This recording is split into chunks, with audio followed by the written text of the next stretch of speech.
Hello दोस्तों, welcome to पहल academy. पहल एकेडमी के यूट्यूब चैनल पे आप सबका स्वागत है।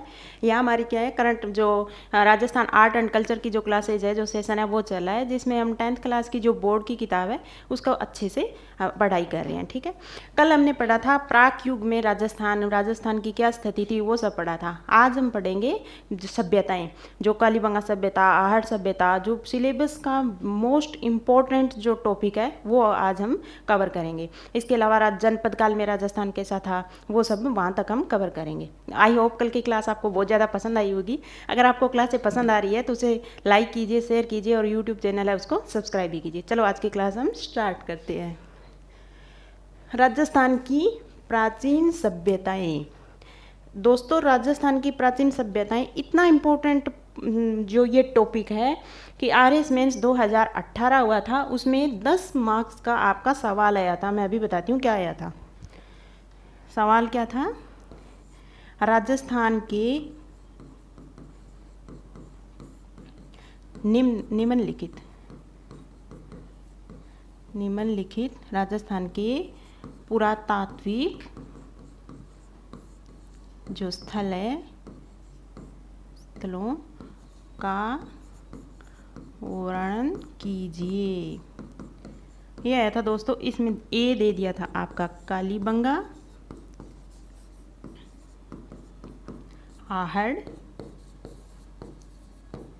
और बागोर। अब किसी ने अगर बोर्ड की किताब पढ़ी है तो बोर्ड की किताब में जो सभ्यताओं से रिलेटेड सिर्फ 5 सभ्यताएं हैं वो आगे हम पढ़ेंगे, उनका वर्णन किया हुआ है। और उसमें से आपका 10 मार्क्स का सवाल आ गया था, तो सोचो कितना इंपॉर्टेंट पॉइंट है ये आपके लिए। ठीक है, और प्रीलिम्स में तो बोले ही क्या, चाहे वो आरएस प्रीलिम्स हो या अदर जो भी एग्जाम्स हैं, उन सब में इनमें से सवाल आते ही आते हैं। ठीक है, चलो करते हैं आज की क्लास स्टार्ट। पहला अपना है, सबसे पहले है कालीबंगा सभ्यता। प्राचीन द्रुसदती एवं सरस्वती नदी घाटी, वर्तमान में क्या है, इनको क्या बोलते हैं, घग्गर नदी का क्षेत्र में हड़प्पा सभ्यता से भी प्राचीन कालीबंगा की सभ्यता विकसित हुई। राजस्थान के हनुमानगढ़ जिले में स्थित, पहले तो सबसे पहला सवाल आपका आ गया कि कालीबंगा सभ्यता है वो कौन सी नदी के किनारे स्थित थी। यहाँ स्थित है। हम सवालों के थ्रू हर एक लाइन को पढ़ेंगे ताकि आपको ज़्यादा से ज़्यादा याद रहे। कालीबंगा सभ्यता कौन सी नदी के किनारे स्थित है? तो आपका राइट आंसर क्या होगा? A B C D. जो ऑप्शन तो आपको पेपर में भी मिल जाएंगे, मैं आपको बताती हूँ, घग्गर नदी। हो सकता है सवाल वहाँ ऑप्शन में आपको सरस्वती नदी या द्रुसदती नदी भी मिल जाए। ज़्यादातर क्या है, सरस्वती नदी मिलती है, पर वर्तमान में जो द्रुसदती और सरस्वती नदी है उनको घग्गर नदी कहते हैं। तो हो गया। अब हड़प्पा सभ्यता से भी प्राचीन सभ्यता, इसको ध्यान में दो। इसका मतलब है कि कालीबंगा सभ्यता है वो हड़प्पा सभ्यता से भी प्राचीन, यानी प्राक हड़प्पा और हड़प्पा कालीन स्थल, हड़प्पा कालीन स्थल निम्न में से राजस्थान में कौन सा है? निम्न में से राजस्थान में कौन सा है? अब दोस्तों आपको दे देंगे, ए दे देंगे कालीबंगा, बी आहड़, सी गणेश्वर और डी बागोर। तो आपको बिल्कुल क्लियर याद होना चाहिए कालीबंगा। राजस्थान में कालीबंगा है वो हड़प्पा, प्राक हड़प्पा और हड़प्पा कालीन स्थल है। ओके, चलते हैं आगे। राजस्थान के हनुमानगढ़ जिले, जहाँ से मैं हूँ, हनुमानगढ़ जिले में स्थित यह सभ्यता आज से 6000 वर्ष से भी अधिक प्राचीन मानी जाती है। तो अगला सवाल आपका क्या आ गया? सवाल नंबर 2। सवाल नंबर 3 क्या हो गया आपका कि कालीबंगा सभ्यता राजस्थान के कौन से जिले में स्थित है? तो टिक कर देना आप हनुमानगढ़। ओके, इस स्थल का कालीबंगा नाम यहाँ से खुदाई के दौरान प्राप्त काली चूड़ियों के कारण पड़ा है। काली चूड़ियाँ, क्योंकि पंजाबी भाषा में बंगा का अर्थ होता है चूड़ी। ओके, तो काली का मतलब काली रंग हो गया ये तो। और बंगा का मतलब चूड़ियाँ, यानी काली चूड़ियों का जो स्थल था वो था राजस्थान। ओके, सर्वप्रथम देखो वेरी इंपॉर्टेंट सवाल आ गया। सर्वप्रथम 1952 में अमलानंद घोष ने इसकी खोज की और तत्पश्चात 1961-62 में बी लाल और बी के थापर के निर्देशन में विस्तृत उत्खनन कार्य हुआ। तो ये सवाल आ गया कि कालीबंगा की सर्वप्रथम खोज किसके द्वारा की गई थी। आपका राइट आंसर होगा अमलानंद घोष, यानी इनको शॉर्ट में बोलते हैं एन घोष। अमलानंद है ना, तो एन घोष। तो ये सवाल आ जाए कि कालीबंगा की सर्वप्रथम खुदाई किसके द्वारा की गई थी, तो वो थे अमलानंद घोष। और कब की थी, ये सवाल आ जाए उल्टा आ जाए भी सर्वप्रथम अमलानंद घोष ने कालीबंगा की खोज कब की थी, तो साल याद रखना, वर्ष याद रखना 1952 में, 1952 ईस्वी में की थी। उसके बाद विस्तृत 1961-62 में बी लाल बी के थापर के निर्देशन में विस्तृत उत्खनन कार्य हुआ था।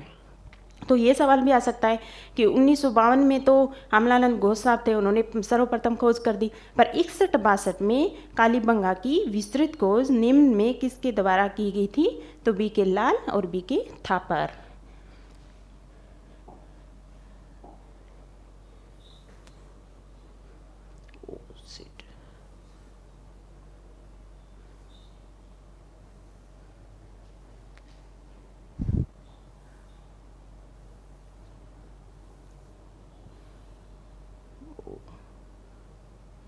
एक मिनट, ये थोड़ा ज़्यादा ही जूम हो गया, ठीक है।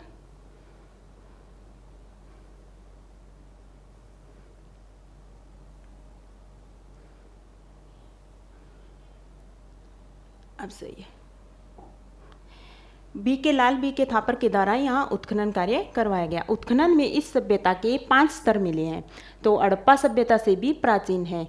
जो पहला 5 स्तर मिले हड़प्पा सभ्यता के, बी के लाल और बी के थापर साहब ने जब यहाँ उत्खनन कार्य करवाया तो 5 स्तर थे, जिनमें 5 में से 2 थे वो तो हड़प्पा सभ्यता से भी प्राचीन है, यानी प्राक हड़प्पा कालीन है। वहीं तीसरे, चौथे और 5वें स्तर की सामग्री हड़प्पा सभ्यता की सामग्री के समान और समकालीन है, यानी वो हड़प्पा कालीन है, ठीक है। जब भी मैंने बताया ना राजस्थान में प्राक हड़प्पा कालीन स्थल कौन सा है, तो कालीबंगा है। इस आधार पर कालीबंगा की सभ्यता को 2 भागों में बांटा गया है, प्राक हड़प्पा सभ्यता और हड़प्पा सभ्यता। क्लियर, चलते हैं आगे। अब ये तो बता दिया भी, सबसे पहले कोई भी सभ्यता हो उसमें ये ध्यान रखना जरूरी है कि एक तो कौन सी नदी के किनारे है, नंबर 1।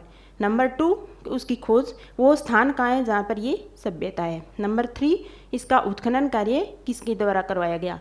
नंबर 4 कब करवाया गया। ओके, ये सब हुआ आपका क्लियर। हाँ, नंबर 5 और कि ये सभ्यता ताम्रकालीन है, कांस्य कालीन है, लोहे कालीन है, प्राक हड़प्पा है, हड़प्पा कालीन है, ठीक है। अब इसकी देखते हैं विशेषताएं। कालीबंगा सुव्यवस्थित रूप से बसा हुआ नगर था। मकान बनाने में मिट्टी की ईंटों को धूप में पकाकर प्रयुक्त किया जाता था, ठीक है। पक्की ईंट है उनका प्रयोग होता था। उत्खनन से प्राप्त मिट्टी के बर्तन और उनके अवशेष पतले और हल्के हैं, उनमें सुंदरता और सुडौलता का अभाव है। बर्तनों का रंग लाल है, जिन पर काली सफेद रंग की रेखाएं खींची गई हैं। यहाँ से जूते हुए खेत के साक्ष्य मिलते हैं। देखो ये आ गया आपका वेरी इंपॉर्टेंट सवाल। राजस्थान में ऐसा कौन सा पुरातात्विक स्थल है जहाँ से जूते हुए खेत के साक्ष्य मिलते हैं, यानी विश्व में सबसे पहले जो अगर कोई साक्ष्य मिला तो वो था, ऐसा माना लोग एक ही खेत में 2 फसलें उगाते थे, तो वो कौन सा था जूते हुए खेत के अवशेष राजस्थान का पुरातात्विक स्थल, वो है दोस्तों आपका कालीबंगा। तो कालीबंगा में एक सबसे इम्पोर्टेंट जो विशेषताएं हैं, अगर आपको 5 नंबर में लिखनी है तो इसको मेंशन करना ही करना है। जूते हुए खेत के साक्ष्य निम्न में किस स्थल से मिले, कालीबंगा से। ऐसा अनुमान है कि लोग एक ही खेत में 2 फसलें उगाते थे। कालीबंगा से मिले कब्रिस्तान से यहाँ के निवासियों की समाधान पद्धति है उनकी जानकारी मिलती है। साथ ही एक बच्चे के कंकाल की खोपड़ी में 6 छिद्र मिले हैं। देखो बोर्ड की किताब में दिया हुआ है, इसका मतलब आपका सवाल ये भी बन सकता है कि राजस्थान का कौन सा पुरातात्विक ऐसा स्थल है जहाँ पर एक बच्चे का कंकाल मिला है, उसमें 6 छिद्र मिले हैं। देखो कंकाल है, उसकी खोपड़ी है, उसमें 6 छिद्र है, वो कौन सा राजस्थान का पुरातात्विक स्थल है जहाँ से एक बच्चे का कंकाल की खोपड़ी मिली है? तो आपको पता होना चाहिए वो स्थान है कालीबंगा। बाकी हो सकता है इसकी हजारों विशेषताएं हो, पर बोर्ड में जो विशेषताएं हैं वो तो आपको याद रखनी ही रखनी है, जिसे मस्तिष्क शोथ बीमारी के इलाज का प्रमाण माना जाता है। यहाँ से प्राप्त खिलौना बैलगाड़ी, हवन कुंड, लकड़ी की नाली, बेलनाकार मुहर का हड़प्पा सभ्यता में अपना विशिष्ट स्थान है।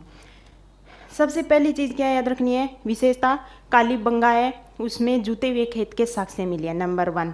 दूसरी कौन सी याद रखनी है? यहाँ बच्चे के कंकाल है, उसकी खोपड़ी मिली है, उसमें 6 छिद्र है। हो गया, 2 याद होगी पक्की। तीसरी यहाँ याद रखनी है आपको बैलगाड़ी, खिलौना बैलगाड़ी किस स्थान से प्राप्त हुई है? ये कालीबंगा। हवन कुंड के साक्ष्य कहाँ मिली है? कालीबंगा। लकड़ी की नाली, बेलनाकार मुहर, ये कहाँ मिली है? कालीबंगा से। सवाल क्या बनेगा? निम्न में कौन सा पुरातात्विक स्थल है जहाँ बेलनाकार मुहर मिली है? मुहर मिली है तो वो कौन से की? आहड़, ये क्या बनास नदी के किनारे जो आहड़ है आपकी, ताम्रवती नगरी है, क्या बोलते हैं इसको, सीकर वाली, गणेश्वर सभ्यता, कुछ भी नाम दे देंगे, पर आपको क्या याद रखना है दोस्तों? कालीबंगा वो स्थल है जहाँ से बेलनाकार मुहर के साक्ष्य मिले हैं। ओके, ये हो गई आपकी पूरी कालीबंगा। किसने खोज की थी? अमलानंद घोष साहब ने 1952 में इसकी खोज की थी। बीबी लाल वी के थापर साहब है, उन्होंने विस्तृत कार्य करवाया था, उत्खनन कार्य करवाया था। फिर ये प्राक हड़प्पा और हड़प्पाकालीन सभ्यता का स्थल है जो राजस्थान में एकमात्र है। इसके अलावा इसमें देख लो क्या क्या है, फिर ये याद करने की जरूरत नहीं है, बस ये थोड़ा ध्यान होना चाहिए कि मिट्टी की ईंटों को पकाते थे धूप में, इसका मतलब पक्की ईंट है उसका प्रयोग होता था। मिट्टी के बर्तन अवशेष पतले हल्के थे, कोई बात नहीं है, ये याद रखना। यहाँ से जूते हुए खेत के अवशेष मिले हैं, एक और 2 पशुओं का प्रयोग होता था। कंकाल की खोपड़ी मिली है जिसमें 6 छिद्र थे, और बैलगाड़ी, हवन कुंड, लकड़ी की नाली, बेलनाकार मुहर। ओके, ये हो गया आपका डन। तो कालीबंगा। अब जो अभी मेंस में सवाल देखे आए थे उसमें 3 सभ्यता थी, 10 नंबर का सवाल था। तो कालीबंगा का आप ये लिख दो पहले कोमा लगा के, 1952 में अमलानंद घोष ने की, बीबी लाल थापर साहब ने इसका विस्तृत उत्खनन कार्य करवाया। यहाँ आपके जूते हुए खेत के विशेष, बेलाकार मुहर, हवन कुंड, कंकाल, एक बच्चे की खोपड़ी जिसमें 6 छिद्र आदि मिले कोमला। तो आपको फुल में से फुल मार्क्स मिलेंगे। ठीक है, अब बढ़ते हैं सेकेंड है अपनी सभ्यता, आहड़ सभ्यता। देखो सबसे पहले मैंने क्या बताया, कौन सा स्थान है जहाँ पर वर्तमान में ये सभ्यता के अवशेष हैं? तो वो है उदयपुर। आहड़ सभ्यता कहाँ मिली है? उदयपुर शहर के पास बहने वाली आहड़ नदी या आयड़ नदी के तट पर बसे आहड़ के उत्खनन के फलस्वरूप 4000 वर्ष पुरानी पाषाण धातु युगीन, ये कौन सी है दोस्तों? पाषाण धातु युगीन सभ्यता के अवशेष सामने है। देखो इसमें से 3 सवाल बने हैं अपने। सबसे पहले आहड़ सभ्यता है, वो वर्तमान में कहाँ स्थित है? तो उदयपुर में। उदयपुर, अजमेर, जयपुर, अलवर, कुछ भी नाम दे देंगे तो आपको क्या लगाना है? उदयपुर। कौन सी नदी है? तो आपको पता होना चाहिए कि आहड़ सभ्यता, आहड़ नदी जो उसको आयड़ नदी बोलते थे, उस नदी के किनारे इस सभ्यता का नाम रख दिया गया। तो सभ्यता कौन सी है? नदी कौन सी है? आहड़ नदी। और कौन सी सभ्यता है ये? तो ये पाषाण धातुकालीन सभ्यता है। ओके, यह सभ्यता एक टीले के नीचे दबी हुई प्राप्त हुई थी जिसे धूलकोट, धूल मतलब मिट्टी का टीला था धूलकोट, उसके किनारे ये दबी हुई सभ्यता थी। तो सवाल क्या बनता है? निम्न में किस सभ्यता को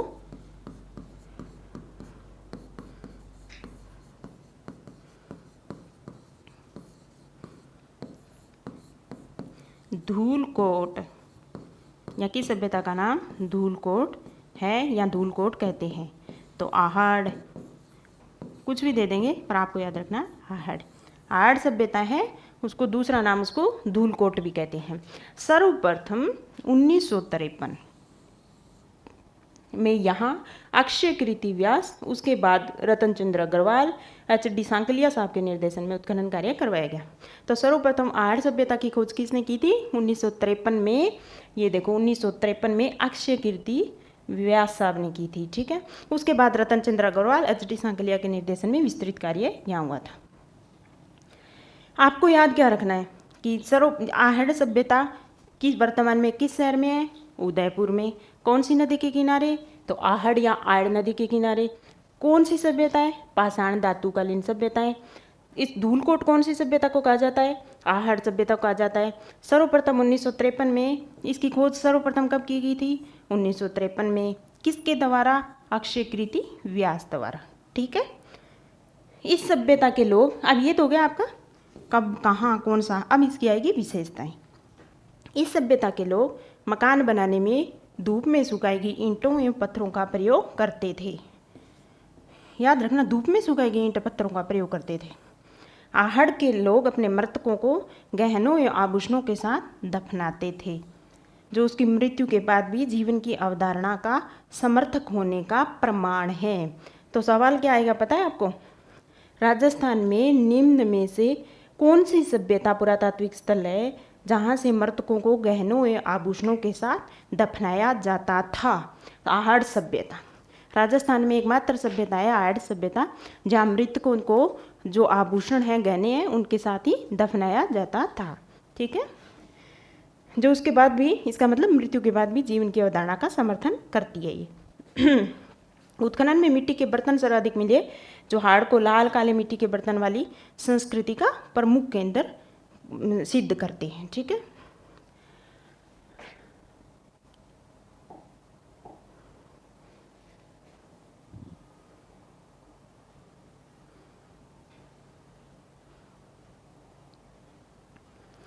तो मृतकों एवं आभूषणों को, जो मृतक थे उनको आभूषणों गहनों के साथ कौन सी सभ्यता के लोग दफनाते थे?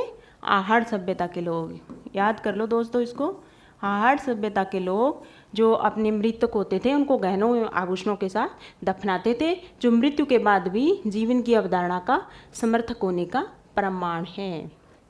उत्खनन में मिट्टी के बर्तन सर्वाधिक मिले, जो आहड़ को लाल काले मिट्टी के बर्तन वाली संस्कृति का प्रमुख केंद्र सिद्ध करते हैं। ये भी सवाल आ सकता है कि राजस्थान की निम्न में कौन सी संस्कृति है जहाँ लाल काले मिट्टी के बर्तन वाली संस्कृति जिसको बोला जाता है? तो वो सभ्यता होगी आपकी आहड़ सभ्यता, ठीक है। आहड़ का दूसरा नाम है ताम्रवती नगरी। राजस्थान में निम्न में कौन सी सभ्यता है जिसको ताम्रवती नगरी भी कहा जाता है? ये आ गया आपका सवाल।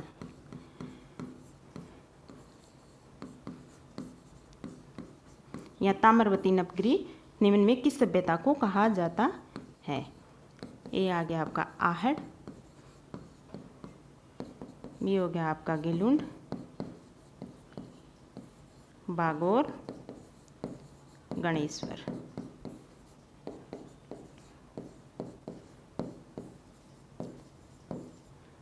तो इसका राइट आंसर होगा आहड़। आहड़ को धूलकोट भी कहा जाता है, आहड़ को ताम्रवती नगरी भी कहा जाता है। तो याद होना चाहिए कि आहड़ को ताम्रवती नगरी मिलता है, या तांबे के औजार उपकरणों का अत्यधिक प्रयोग के कारण ये नाम रखा गया होगा। उत्खनन से प्राप्त ठप्पों से या रंगाई छपाई व्यवसाय के उन्नत होने का अनुमान भी लगाया जाता है। चलो ये इंपॉर्टेंट नहीं है, ठीक है। अब आहड़ सभ्यता के बारे में आपको सब कुछ पता होना चाहिए। इसका सबसे पहले 1953 में रतन चंद्र जो अक्षय कीर्ति व्यास साहब है उन्होंने उनका उत्खनन करवाया था। फिर विस्तर, ये कहाँ है? उदयपुर शहर में है।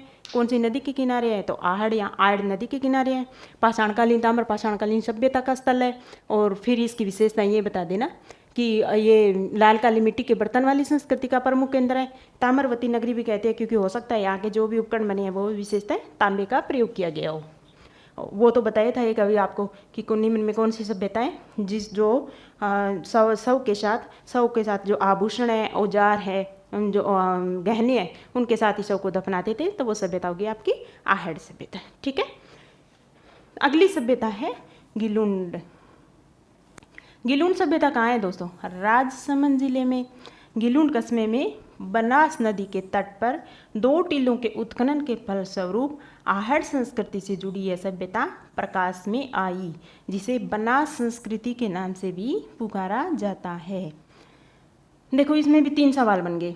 गिलुंड सभ्यता निम्न में किस जिले में स्थित है? हनुमानगढ़, गंगानगर, राजसमंद, उदयपुर। तो इसका राइट आंसर होगा राजसमंद। ओके। कौन सी नदी के किनारे स्थित है? तो ये होगी आपकी बनास नदी। हाँ, और आहड़ ये भी सवाल आ सकता है। देखो, राजस्थान की कौन सी सभ्यता है निम्न में से जो आहड़ संस्कृति से जुड़ी हुई है? यहाँ आहड़ संस्कृति से जुड़ी हुई है, तो वो सभ्यता आपकी गिलुंड सभ्यता। ठीक है। बनास संस्कृति निम्न में से किस सभ्यता को कहा जाता है? तो आपको पता होना चाहिए कि गिलुंड को, क्योंकि गिलुंड है वो बनास नदी के किनारे राजसमंद जिले में स्थित सभ्यता है। ठीक है। तो इसी वजह से इस नदी के नाम पे इसको बनास संस्कृति के नाम से पुकारा जाता है। अब इसका उत्खनन देख लेते हैं। 1957-58 में बी लाल के निर्देशन में यहाँ उत्खनन किया गया। किसके निर्देशन में? बी लाल के निर्देशन में गिलुंड सभ्यता है, उसका उत्खनन कब किया गया था? 1957-1958 में। ठीक है।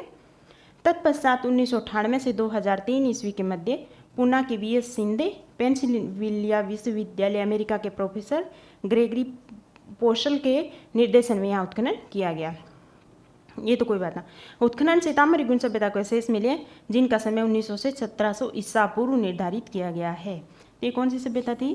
ताम्र युगीन। क्योंकि यहाँ तो आहड़ सभ्यता है, उसी से जुड़ी हुई सभ्यता है गिलुंड सभ्यता। तो जब ताम्रवती नगरी हम आहड़ सभ्यता को कहते हैं, इसका मतलब वो भी ताम्रकालीन थी, तो वहाँ तांबे के उपकरण बहुत ज़्यादा प्राप्त हुए। और यही सेम बात किसमें? गिलुंड में भी। तो ये भी क्या हो गया आपकी? ताम्र युगीन सभ्यता। ठीक है। तो ये गिलुंड का पूरा हो गया। राजसमंद जिले में है, बनास नदी के किनारे है, और बी लाल के निर्देशन में यहाँ उत्खनन कार्य हुआ है, और ये ताम्र युगीन सभ्यता है। अब इसकी विशेषता देख लेते हैं दोस्तों। गिलुंड से 5 प्रकार के मिट्टी के बर्तन मिले हैं। चलो सवाल बनाइए फिर से कि निम्न में कौन सी संस्कृति है या कौन सी ऐसी सभ्यता है राजस्थान में जहाँ से 5 प्रकार के मिट्टी के बर्तन मिले हैं? तो वो आप लगा देना फटाक से, गिलुंड।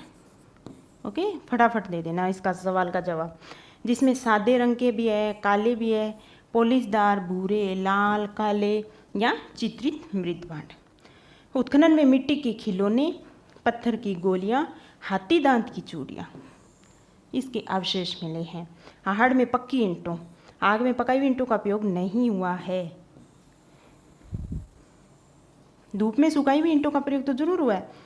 दोनों सभ्यताएं हैं जो कालीबंगा और आहड़, धूप में पकाई हुई ईंटों का प्रयोग हुआ है, पर आग में पकाई हुई ईंटें, जिनको पक्की ईंटें कहते हैं, का प्रयोग नहीं हुआ है, जबकि गिलुंड में इनका प्रचुर उपयोग होता है था। अब ये सवाल बन सकता है कि राजस्थान की निम्न में कौन सी सभ्यताएं हैं जहाँ आग में पकाई हुई ईंट या पक्की ईंट है उसका प्रयोग हुआ है? तो वो होगा आपका गिलुंड। ठीक है। क्योंकि गिलुंड में आग में पकाई हुई ईंट है उसका प्रयोग हुआ है, पर आहड़ में पक्की ईंटों का प्रयोग नहीं हुआ है। अब आहड़ की 4 विशेषताएं आपको दे देंगे, उनमें से एक दे देंगे कि आहड़ में पक्की ईंट है जो उसका उपयोग हुआ है, तो वो आपका गलत होगा। नहीं भाई, आहड़ में पकाई हुई ईंट है, यानी आग में पकाई हुई ईंट, पक्की ईंटों का प्रयोग नहीं हुआ है, जबकि गिलुंड है उसमें पक्की ईंटों का प्रयोग हुआ है। तो ये हो गया दोस्तों आपका गिलुंड कंप्लीट। क्लियर? चलते हैं आगे। अगला है अपना बागोर सभ्यता। बागोर सभ्यता कहाँ स्थित है दोस्तों? भीलवाड़ा जिले में। पहला सवाल आपका कहाँ स्थित है? भीलवाड़ा। बागोर में कोठारी नदी तट पर कौन सी बागोर सभ्यता कौन सी नदी पर है दोस्तों? कोठारी नदी।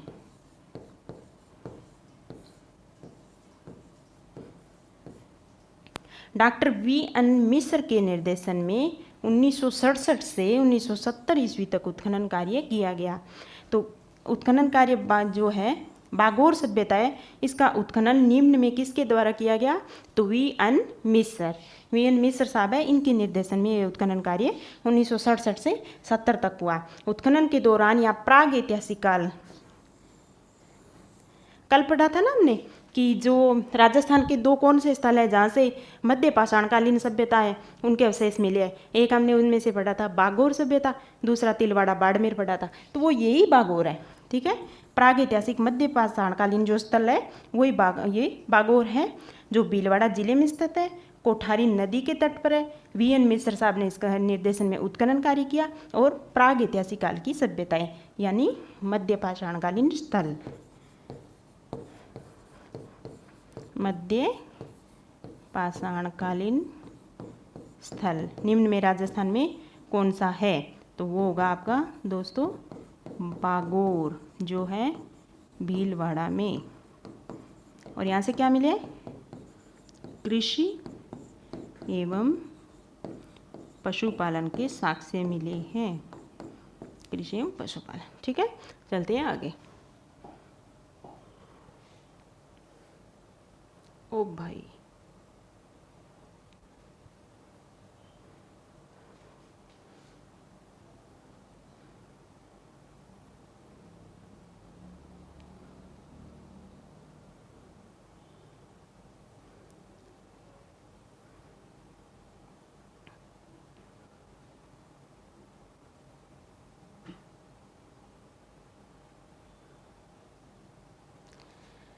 एक मिनट रुको दोस्तों, ये ज़्यादा ही जूम हो गया कुछ। ओके, ठीक है, यहाँ से प्राग ऐतिहासिक सभ्यता के स्थल मिले हैं। अब कौन से, मध्य पाषाणकालीन जो 4 से 5000 ईसा पूर्व के माने जाते हैं। यहाँ से बड़ी संख्या में लघु पाषाण उपकरण मिले हैं जो सभ्यता के निवासियों के आखेटक होने को प्रमाणित करते हैं।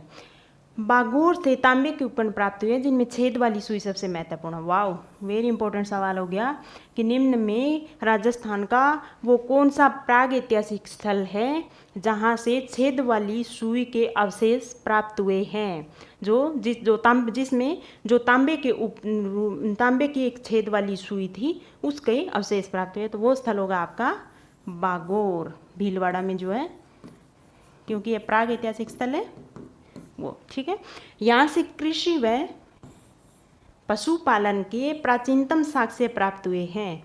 तो मैंने अभी बताया था आपका राजस्थान का वो कौन सा मध्य पाषाणकालीन या प्राग ऐतिहासिक स्थल है जहाँ से कृषि और पशुपालन के साक्ष्य मिले हैं, तो वो स्थल कौन सा होगा आपका दोस्तों, बागोर। तो बागोर से क्या मिला आपको, कृषि एवं पशुपालन के साक्ष्य। ये सवाल बहुत बार आता है, बहुत बार। निम्न में कौन सा स्थल है राजस्थान का प्राग ऐतिहासिक स्थल जहाँ से कृषि एवं पशुपालन के साक्ष्य मिले हैं। ठीक है, बागोर मध्य पाषाणकालीन सभ्यता का स्थल और लघु पाषाण उपकरण का प्रमुख केंद्र था। ये बार बार हम जब से याद ही कर रहे हैं कि बागोर कौन सा है, मध्य पाषाणकालीन सभ्यता का स्थल है। ठीक है, ये हो गया आपका बागोर पूरी तरह से कंप्लीट। अब अगली सभ्यता है जो गणेश्वर सभ्यता, उसके बारे में पढ़ेंगे। गणेश्वर सभ्यता सबको पता है, सीकर में। गणेश्वर सभ्यता नीम का थाना सीकर। गणेश्वर सभ्यता राजस्थान का पुरातात्विक स्थल गणेश्वर सभ्यता निम्न में से किस जिले में स्थित है, तो वो होगा सीकर। ठीक है, सवाल नंबर 1। कौन सी नदी के किनारे स्थित है, सवाल नंबर 2, कांतली नदी। याद करो दोस्तों, गणेश्वर सभ्यता सीकर जिले में कांतली नदी के किनारे स्थित है। ये कौन सा स्थल है, ताम्रयुगीन संस्कृति का स्थल है, पक्का याद कर लो, क्योंकि गणेश्वर से तो जो भी उपकरण मिले हैं उसमें 99% तांबा मिला है। ये भारत की जो ताम्रयुगीन संस्कृति है ना, उसकी जननी बोलती है इसको, ताम्रयुगीन स्थल। राजस्थान का कौन सा है, गणेश्वर। ओके, रतन चंद्र अग्रवाल के निर्देशन में उत्खनन कार्य से 2800 ईसा पूर्व की सभ्यता के अवशेष मिले हैं। तो गणेश्वर सभ्यता का उत्खनन किसने करवाया, रतन चंद्र अग्रवाल। ठीक है, 3 सवाल बन गए। गणेश्वर सभ्यता कहाँ स्थित है, सीकर में। कौन सी नदी के किनारे स्थित है, कांतली नदी के किनारे। कौन सी सभ्यता का स्थल है, ताम्रयुगीन स्थल है। और इसका उत्खनन कार्य किसने करवाया, रतन चंद्र अग्रवाल ने। गणेश्वर से अत्यधिक मात्रा में तांबे के आयुध व उपकरण मिले हैं जो इसे ताम्रयुगीन सभ्यताओं में प्राचीनतम सिद्ध करती है। यहाँ से प्राप्त तांबे के उपकरण पात्रों में 99% तांबा है, जो इस क्षेत्र में तांबे की प्रचुर प्राप्ति का प्रमाण है। यहाँ से जो मिट्टी के बर्तन प्राप्त हुए हैं उसे कृष्ण वर्णी मृद पात्र कहते हैं। यह बर्तन काले नीले रंग से सजाए हुए हैं। ये देखो, ये फिर से सवाल आ गया आपका। गणेश्वर भारत की ताम्र सभ्यताओं की जननी माना जाता है। तो निम्न में से राजस्थान का कौन सा पुरातात्विक स्थल है जिसे भारत में ताम्र सभ्यताओं की जननी कहा जाता है? अगर ये सवाल आपका आ गया तो आपको पता होना चाहिए गणेश्वर सभ्यता। ठीक है, यहाँ से तांबा हड़प्पा मोहनजोदड़ो को भेजा जाता था। ये भी सवाल आएगा दोस्तों।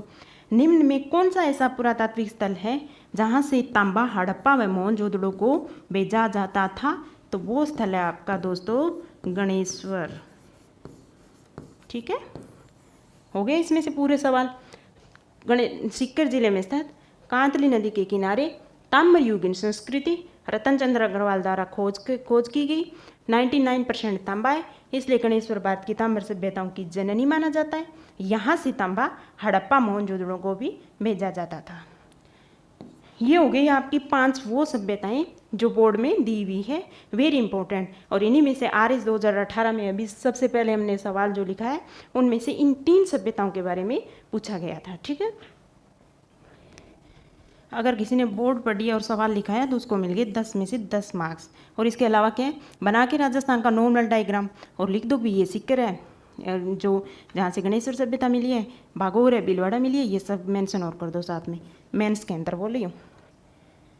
अन्य महत्वपूर्ण प्राचीन सभ्यताएं अब हम आराम से पढ़ेंगे। ठीक है, ये तो 5 मेन हो गई आपकी।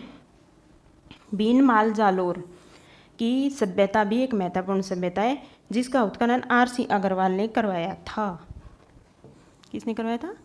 RC अग्रवाल ने। भीनमाल कहाँ स्थित है? जालोर में। यहाँ से एक रोमन एम्फोरा, वेरी इंपॉर्टेंट सवाल, सूरा पात्र व एक यूनानी सुराही मिली है। वेरी इंपॉर्टेंट सवाल है दोस्तों, जो इसके विदेशी व्यापार का केंद्र होने की पुष्टि करता है।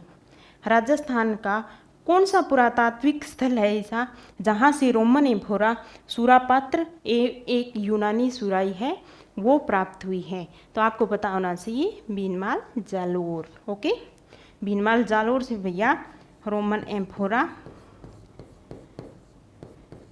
एक तो रोमन एम्फोरा जिसको बोलते हैं सूरापात्र, ये विदेशी यूज करते थे, यहाँ से मिल गए, इसका मतलब विदेशी व्यापार का केंद्र था ये। एक यूनानी सुराही कहाँ से मिली है? भीनमाल जालोर। ठीक है, इसका जालोर, इसका प्राचीन नाम क्या था? इसका प्राचीन नाम था श्रीमाल। भीनमाल का प्राचीन नाम क्या था? श्रीमाल था। तो ये भी सवाल आ सकता है कि निम्न में भीनमाल का प्राचीन नाम क्या था? श्रीमाल था। ठीक है, ये तो हो गई आपकी भीनमाल जालोर की। इसी प्रकार ईसवाल उदयपुर में एक प्राक ऐतिहासिक कालीन सभ्यता के प्रमाण मिले हैं। यहाँ से समृद्ध लोहा उद्योग के साक्ष्य प्राप्त होते हैं। तो निम्न में राजस्थान का कौन सा ऐसा स्थल है जो लोहे युगीन सभ्यता का प्रसिद्ध स्थल है? तो वो है आपका ईसवाल उदयपुर। आपको याद होना चाहिए हड़प्पाकालीन सभ्यता, प्राक हड़प्पाकालीन सभ्यता का स्थल कौन सा है? ताम्र युगीन सभ्यता का स्थल राजस्थान में कौन कौन से है? या फिर लोहे जो युगीन है, लोहे उद्योग है, जहाँ के साक्ष्य लोहे युगीन सभ्यता है, उसके राजस्थान में कौन कौन से स्थल है? ये सब आपको प्राप्त होना चाहिए, याद होना चाहिए। उसमें सबसे पहला है आपका जो अभी हमारी स्लाइड में है वो है ईसवाल। तो ईसवाल क्या है आपका? लोहे युगीन। ईसवाल पहले तो सबसे पहले तो ये याद होना चाहिए आपको है कहाँ ये? तो ये है भैया उदयपुर में। और कौन सा स्थल? लोहे युगीन। याद हो गया? क्लियर? ईसवाल है जो राजस्थान में लोहे युगीन जो सभ्यता है उसका स्थल है प्रमुख। चलते हैं आगे।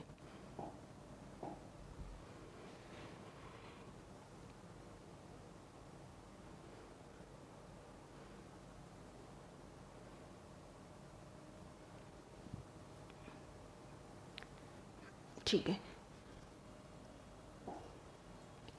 देखो इस सवाल पढ़ लिया हम लोगों ने उदयपुर में। प्राचीन मत्स्य जनपद में स्थित बेराट, ये तो कल से पढ़ रहे हैं। मत्स्य जनपद, मत्स्य कौन कौन से थे अपने, जो मत्स्य जनपद में थे वो जयपुर, अलवर, भरतपुर। इसका क्षेत्र था जनरली अलवर भरतपुर का क्षेत्र मत्स्य जनपद के अंतर्गत आता है। इनकी राजधानी क्या थी, विराटनगर। ये कल पढ़ा था हम लोगों ने, इस जिसको बोलते हैं बेराट भी। प्राचीन मत्स्य जनपद में स्थित बेराट जयपुर की बीजक पहाड़ी, भीम की डूंगरी, महादेव जी की डूंगरी से हड़प्पा सभ्यता व मौर्य काल के अवशेष प्राप्त हुए हैं। दोस्तों इसमें से 3 सवाल आपके बन सकते हैं।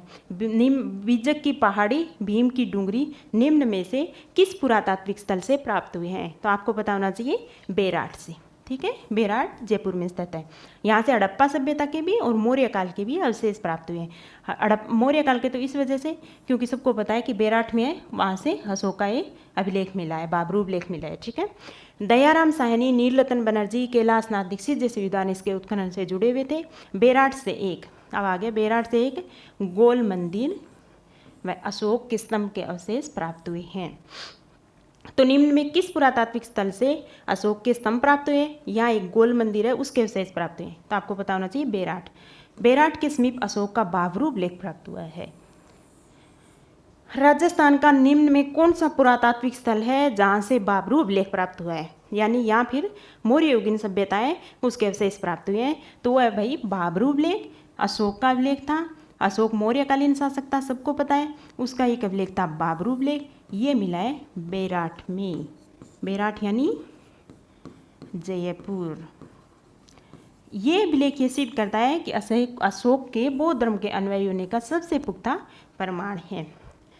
सवाल ये भी बन सकता है कि निम्न में राजस्थान का वो कौन सा पुरातात्विक स्थल है जहाँ से बाबरू अभिलेख मिला है, या ये तो वो लगा देना बेराट, या राजस्थान में जो बाबरू अभिलेख मिला है जो अशोक के बौद्ध होने का सबसे पुख्ता प्रमाण है, ये अभिलेख निम्न में किस पुरातात्विक स्थल से मिला है? तो वो होगा बेराट। ओके, ये वेरी इंपॉर्टेंट है, very very important. Balathal Udaipur, फिर से आ गया उदयपुर में प्रोफेसर वीएन मिश्र के निर्देशन में उत्खनन से एक ताम्र पाषाणकालीन सभ्यता प्रकाश में आई है। बालाथल कौन सी है? ताम्र पाषाणकालीन सभ्यता। ताम्र पाषाण कालीन सभ्यता बालाथल है। याद रखना है बस आपको कि बालाथल है कहाँ नंबर 1 तो उदयपुर में है, और कौन सी सभ्यता है? ताम्र पाषाण कालीन। ठीक है, इस सभ्यता का संपर्क हड़प्पा सभ्यता से होने का पुख्ता प्रमाण होता है। ठीक है भाई, इन महत्वपूर्ण सभ्यताओं के अतिरिक्त रंग महल, फिर से हनुमानगढ़ आ गया, रंग महल हनुमानगढ़, ओजियाना भीलवाड़ा, नगरी चित्तौड़गढ़, बरौर गंगानगर, तिलवाड़ा बाड़मेर, जोधपुरा जयपुर, सोनारी झुंझुनू, नोहै भरतपुर, नगर टोंक आदि से प्राचीन सभ्यताओं के अवशेष भी हमें प्राप्त होते हैं। तो याद रखना ये मिला ना सकता है कि निम्न में कौन सा सुमेलित नहीं है। मैं सवाल बना के दिखाऊं जैसे आपको, निम्न में से कौन सा पुरातात्विक स्थल, इतना बड़ा तो यहाँ लिखा नहीं जाएगा, आप सोच समझ लेना, सुमेलित नहीं है, बताओ। ठीक है, इसमें मैं ए आपको दे दूं, यहाँ पुरातात्विक स्थल आ गया इधर साइड, और यहाँ आ गया आपका जिला, तो रंग महल तो हनुमानगढ़। ठीक है, बी में आपका कर दूँ ओझियाना। ओझियाना कहाँ होता है आपका? भीलवाड़ा कर दूँ, जो है वही कर देते हैं ना। और सी कर दूँ मैं गणेश्वर सीकर, और डी मैंने कर दिया नोहै झुंझुनू। तो इनमें से कौन सा सुमेलित नहीं है ये आप सबको पता है, क्योंकि नोहै है वो तो भरतपुर में है और लोहै युगीन सभ्यता का प्रमुख स्थल है। तो इसमें कौन सा सुमेलित नहीं, आपका राइट आंसर होगा नोहै झुंझुनू। ठीक है, क्योंकि नोहै भरतपुर में है। रंग महल हनुमान, याद कर लेना इनको कि रंग महल हनुमानगढ़ में है, ओजियाना भीलवाड़ा में है, नगरी चित्तौड़ में है ना, नगर टोंक में है। देखो ये कंफ्यूज मत हो जाना, नगरी तो है चित्तौड़गढ़ में, चित्तौड़गढ़,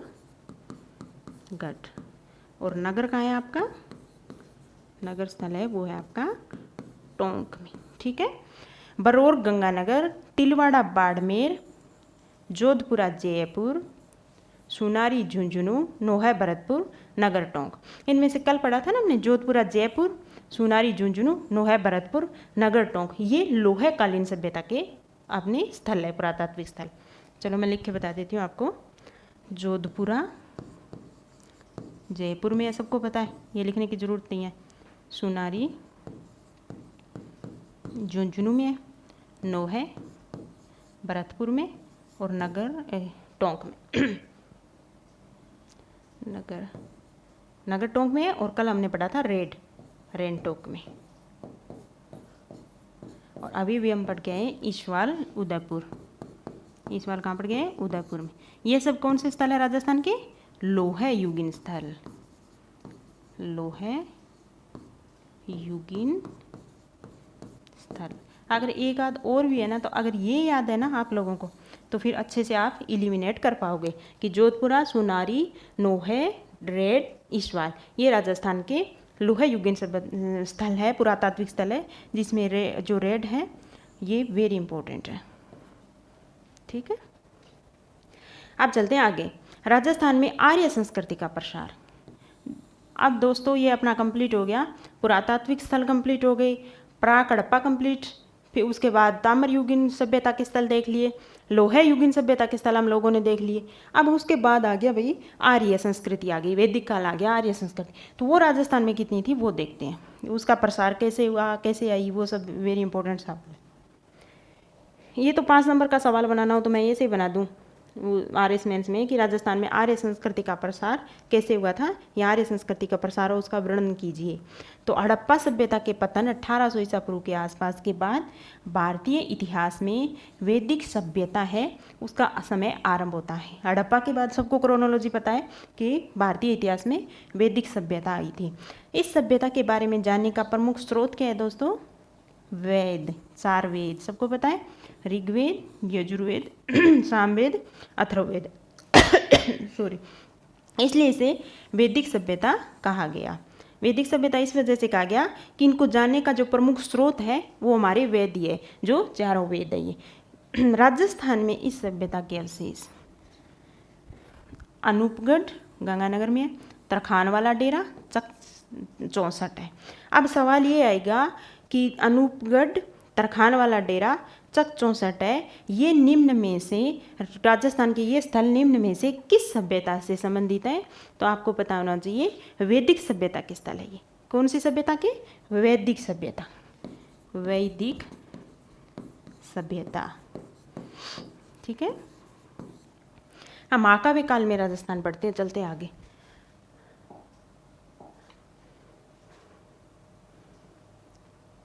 आर्य संस्कृति, महाकाव्य काल। महाकाव्य काल में राजस्थान में आर्यों की अनेक बस्तियों के उल्लेख मिलते हैं। रामायण हमको पता है महाकाव्य काल में क्या था, या तो रामायण थी या महाभारत थी, उनके थ्रू हमको पता चलता है सब।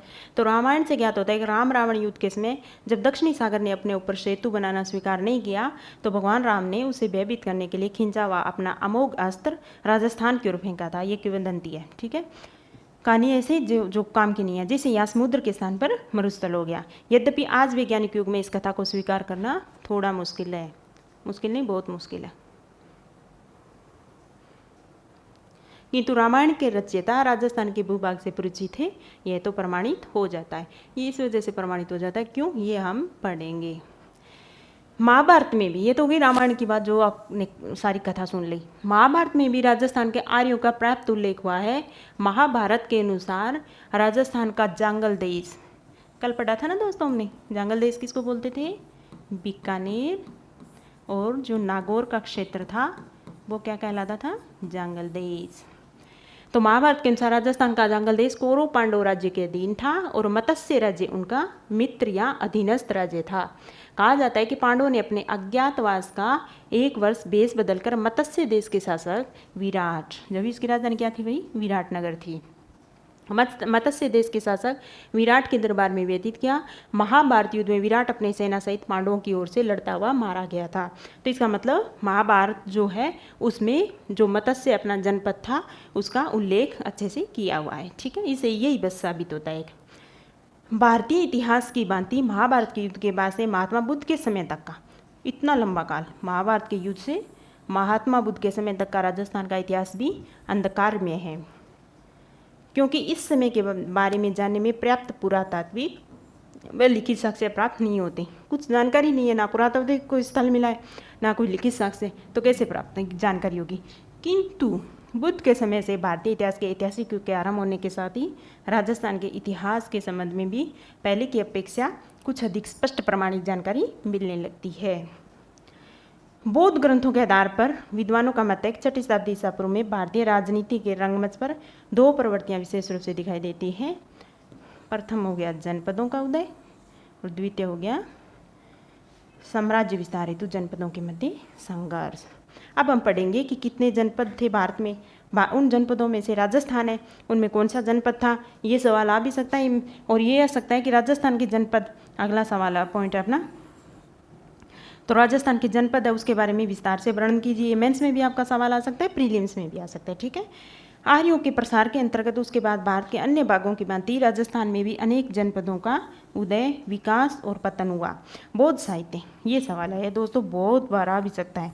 बौद्ध साहित्य कौन सा, अंगुत्तर निकाय से हमें 16 महाजनपदों की सूची प्राप्त होती है। जिन 16 महाजनपदों का नाम का उल्लेख है उनमें से मत्स्य जनपद तो राजस्थान में स्थित था। ठीक है, तो सवाल क्या बनेगा कि बौद्ध साहित्य अंगुत्तर निकाय के अनुसार कितने जनपदों का उल्लेख किया गया है, तो हो गया आपका 16। ठीक है, यहाँ ये से सवाल बन सकता है उल्टा भी कि 16 महाजनपदों का उल्लेख निम्न में से किस बौद्ध साहित्य में प्राप्त होता है। तो आपको पता होना चाहिए अंगुत्तर निकाय। उन 16 महाजनपदों में एक महाजनपद था मत्स्य जनपद था, जिसका संबंध है राजस्थान से। सबको पता है कि कहाँ स्थित है, अभी पीछे पढ़ के आए थे ना। ठीक है, तो ये हो गया आपका 16 महाजनपद। 16 महाजनपदों में मत्स्य जनपद था, वो राजस्थान में स्थित था। बौद्ध साहित्य अंगुत्तर निकाय में हमें 16 महाजनपदों के बारे में जानकारी मिलती है, ये सवाल आ सकता है। और राजस्थान के अनेक भाग कुरु, सूरसेन, अवंती महाजनपदों के अंतर्गत थे। ये थे कुरु, सूरसेन, अवंती महाजनपद जो बाहर के थे, पर मत्स्य जनपद था जो राजस्थान में था। ठीक है, इसके अतिरिक्त चित्तौड़ के आसपास के क्षेत्र थे वो सीवी जनपद।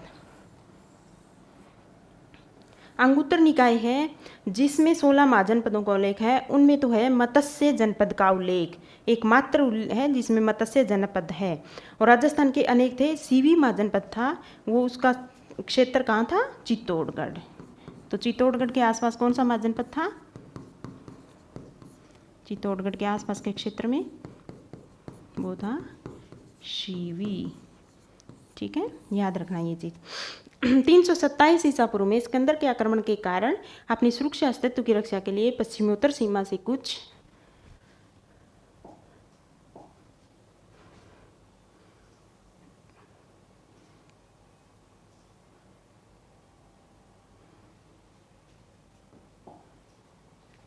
चित्तौड़गढ़ के आसपास का क्षेत्र का कौन सा था, सीवी जनपद था, महाजनपद नहीं था, सीवी जनपद था। 327 ईसा पूर्व में सिकंदर के आक्रमण के कारण अपनी सुरक्षा अस्तित्व की रक्षा के लिए पश्चिमोत्तर सीमा से कुछ कबीले जैसे मालव हो गए, योधे, अर्जुना, राजस्थान में आके बस गए, कोई काम की चीज़ नहीं है।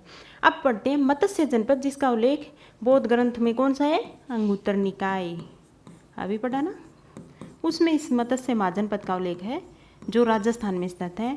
इस अंगुत्तर निकाय में 16 महाजनपदों का उल्लेख है, 16 में से एक है अपना मत्स्य। ठीक है, आर्यजन के रूप में मत्स्य जाति का उल्लेख सर्वप्रथम कहाँ हुआ है दोस्तों, ऋग्वेद में, जो इसकी प्राचीनता का प्रतीक है। शतपथ ब्राह्मण कौशिकी उपनिषद में भी मत्स्य जन का उल्लेख है। सबसे पहले तो हुआ था ऋग्वेद में उल्लेख, इसके अलावा आपका ब्राह्मण और कौशिकी उपनिषद है, उसमें भी 16 महाजनपद का उल्लेख है, मतलब इस मत्स्य जनपद का उल्लेख है। महाभारत में भी मत्स्य जनपद की गणना भारत के प्रमुख जनपदों में से की गई है। तो महाभारत में कौन से जनपद का उल्लेख है, मत्स्य जनपद का। अनुमान है कि दक्षिण में इसका विस्तार चंबल की पहाड़ियों तक, पश्चिम में पंजाब में सरस्वती नदी के जंगलों तक था। कोई काम की चीज़ नहीं है। इस प्रदेश में आधुनिक जयपुर, अलवर, धौलपुर, करौली, भरतपुर, ये काम की चीज़ है भाई। कौन कौन से जिले शामिल थे? आधुनिक जयपुर, अलवर, धौलपुर, करौली, भरतपुर के कुछ भाग सम्मिलित थे। महाभारत काल में मत्स्य जनपद का शासक था विराट। कौन था? ये सवाल आ सकता है कि महाभारत काल में मत्स्य जनपद का शासक निम्न में से कौन था? तो वो थे विराट। इन्हीं के नाम पर इसका विराट नगर, इसकी राजधानी बनाई गई। ठीक है, जिसने जयपुर से 85 किलोमीटर दूर विराट नगर अपने नाम पे भाई राजधानी बसा ली, विराट नगर या बेराट, उसे मत्स्य जनपद की राजधानी बना दिया। जो वो बेराट जहाँ से अशोक का बाबरू लेख मिला है, जो उसके बौद्ध होने का पुख्ता प्रमाण है। ठीक है, वही बेराट। ठीक है, विराट की पुत्री उत्तरा का विवाह अर्जुन के पुत्र अभिमन्यु के साथ हुआ था।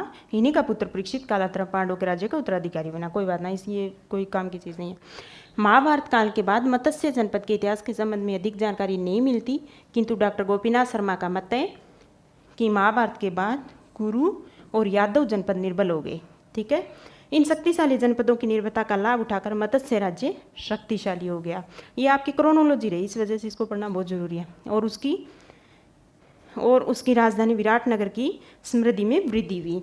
मत्स्य जनपद के निकट आधुनिक अलवर के कुछ भागों में सालव जाति रहती थी। अब सालव कहाँ थे? अलवर में। बस आपको हर एक शब्द पकड़ना है। सालव जाति कहाँ रहती थी? अलवर में। ठीक है, अस्पष्ट सीमा को लेकर दोनों में प्राय संघर्ष होता रहता था। सालवों की भांति चेदी जनपद भी मत्स्य जनपद का पड़ोसी था। चूंकि दो पड़ोसी राजनीतिक शक्तियों में प्राय शत्रुता रहती है, अतः चेदी और मत्स्य जनपद में संघर्ष चलता रहता था। एक अवसर पर चेदी राज्य ने पूर्ण शक्ति के साथ मत्स्य राज्य पर आक्रमण करके मत्स्य जनपद को चेदी जनपद में मिला लिया, पर बाद में वापस शक्तिशाली हो गया मत्स्य जनपद। और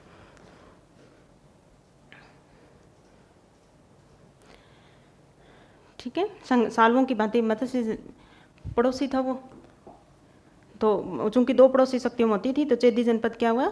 मत्स्य को चेदी जनपद में मिला लिया गया। अनुमान है कि मत्स्य जनपद अधिक समय तक चेदी जनपद के अधीन नहीं रहा। कुछ समय बाद ही उसने अपनी स्वतंत्रता पुनः प्राप्त कर ली।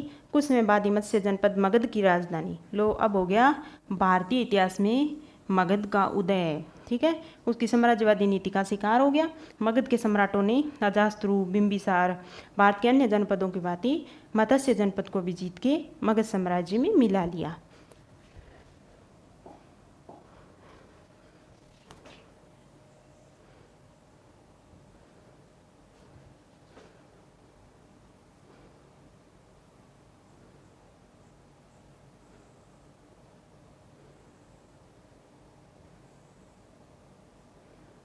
मौर्यों के शासनकाल में मत्स्य जनपद मौर्य साम्राज्य के अंतर्गत था।